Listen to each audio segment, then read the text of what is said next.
Hola, es un placer tenerte aquí. Antes de empezar, suscríbete al canal y dale like al video. Desde el primer instante en que la conocí, supe que algo no iba bien. Era una tarde fría de enero. Estábamos en una cafetería de Moncloa y su mirada, de arriba abajo, me atravesó como si quisiera detectar cada uno de mis defectos, incluso antes de escuchar mi nombre. Me saludó con 2 besos al aire, sin llegar a rozarme, y lo primero que dijo fue: ¿y tú a qué te dedicas? Lo soltó con ese tono pasivo-agresivo que duele más que un insulto directo. Recuerdo cómo mi marido intentó suavizar el ambiente bromeando sobre lo buena que estaba la tarta de zanahoria, pero ella no apartaba los ojos de mí, como si yo le hubiera robado algo. En ese momento entendí que no estaba siendo presentada, sino examinada, evaluada.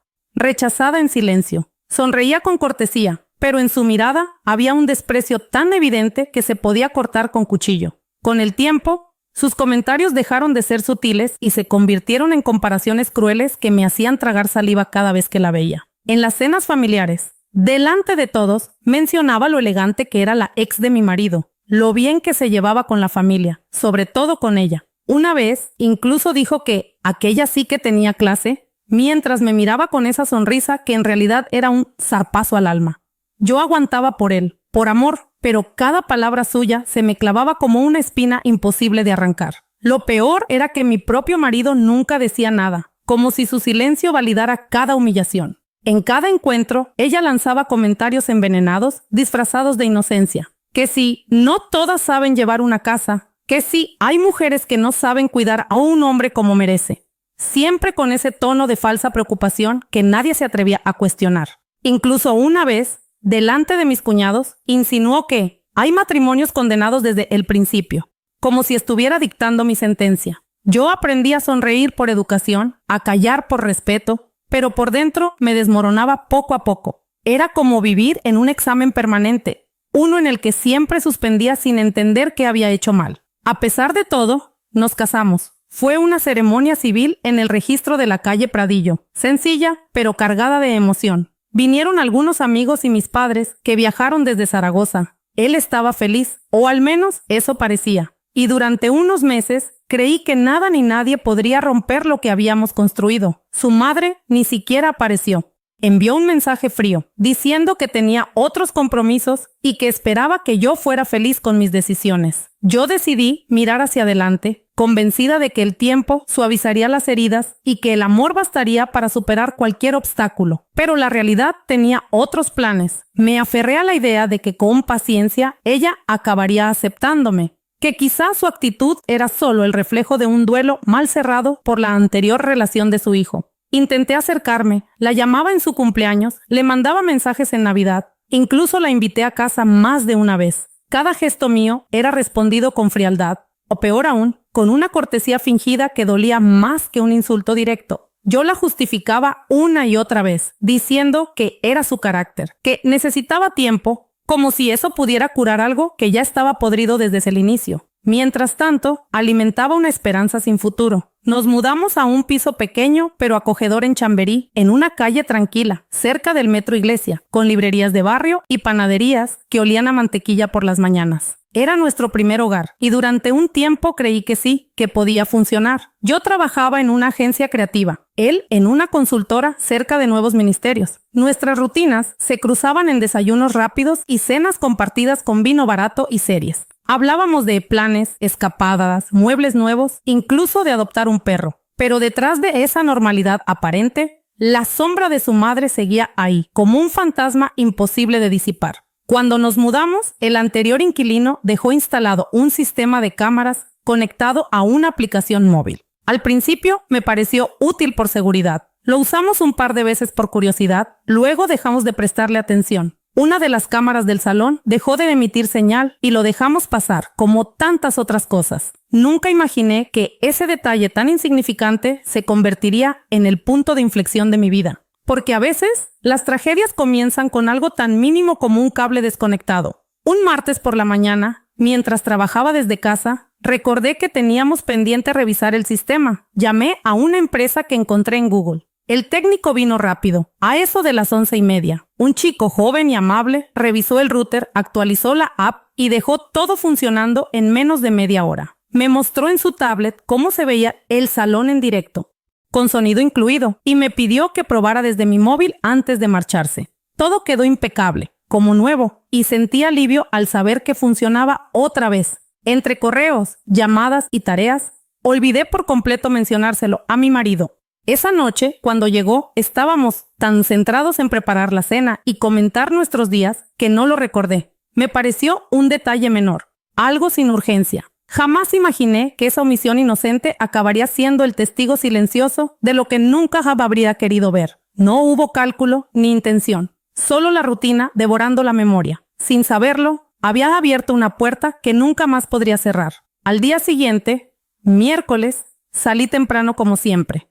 Cogí el metro en Quevedo y llegué a la oficina antes de las 9. Era un día gris, con ese cielo encapotado, típico de Madrid en otoño, y una agenda llena de reuniones, presentaciones y entregas. Todo parecía estable, con esa calma engañosa que se instala justo antes del colapso. Ni por un segundo pensé que ese miércoles marcaría el principio del fin. Una rutina compartida, sin saber que en realidad ya estaba sola en ella. Fue durante el descanso del trabajo, sobre las 12:15, cuando cogí el móvil casi por inercia y abrí la aplicación de las cámaras, solo para comprobar que seguían funcionando. Me sorprendió ver la imagen en directo del salón. Todo en orden, la luz natural filtrándose por las cortinas y el murmullo lejano del tráfico entrando por la ventana. Entonces, escuché la puerta abrirse y la voz de mi marido, claramente reconocible, entrando en casa, a una hora en la que, según él, debía estar en una reunión. Sentí un nudo inmediato en el pecho, una alarma muda que me obligó a seguir mirando. Sin saberlo, acababa de cruzar un umbral sin retorno. Me quedé inmóvil, con el móvil en la mano y la respiración contenida, viendo cómo se quitaba la chaqueta, dejaba el maletín sobre el sofá y se dirigía a la cocina como si no hubiera nada extraño. Lo inquietante fue que no estaba solo. Segundos después apareció su madre, con ese abrigo beige que tanto detestaba, entrando detrás de él como si lo hiciera todos los días. Hablaban en voz baja, pero el micrófono de la cámara captaba cada palabra con una claridad quirúrgica. No había rastro de sorpresa ni de incomodidad. Se movían con naturalidad, con una complicidad que no encajaba con ninguna de las excusas que él me había repetido tantas veces. Algo dentro de mí se tensó. Ya no eran sospechas, era el inicio de una verdad incómoda. Mi suegra se sentó en el sofá como si fuera suyo. Cruzó las piernas y comenzó a hablar sin filtro, con esa lengua afilada que ya conocía demasiado bien. Le decía cosas como: «Ya te advertí que esto no iba a durar. Estás perdiendo el tiempo». Él permanecía en silencio, como un niño reprendido, sin levantar la mirada. Yo observaba la pantalla sin parpadear, incapaz de comprender cómo podían estar tan tranquilos, tan seguros de que jamás descubriría nada. La imagen era clara, la conversación aún más, y mi estómago comenzó a cerrarse como un puño. En aquella escena doméstica se escondía una traición que llevaba tiempo gestándose. Entonces empezó lo peor. Mi suegra, con voz neutra pero firme, empezó a enumerar mis defectos como si leyera un informe. Que si había engordado, que si mi cara estaba apagada, que si ya no me arreglaba como antes, que parecía una mujer dejada, sin chispa.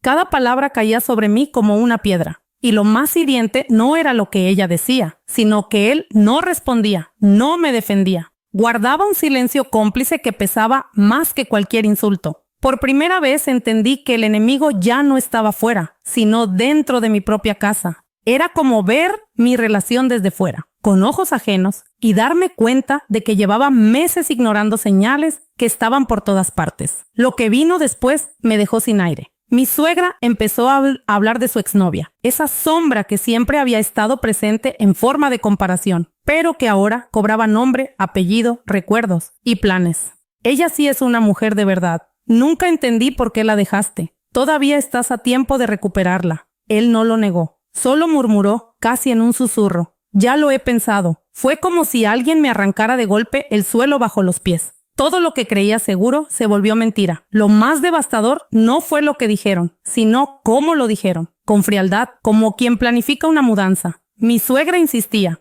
«Tienes que dejarla pronto. No merece la pena seguir perdiendo tiempo con ella. Si quieres rehacer tu vida, tiene que ser ahora». Él asintió, con los ojos clavados en el suelo, y pronunció: «Tienes razón, no puedo seguir fingiendo». Esa frase me dolió más que un grito. No era rabia, era indiferencia. Yo todavía esperaba que en algún momento pusiera un límite, que dijera algo en mi defensa, pero no ocurrió. Se limitó a asentir, resignado, como si compartiera cada palabra de ese veneno. En ese instante entendí que no solo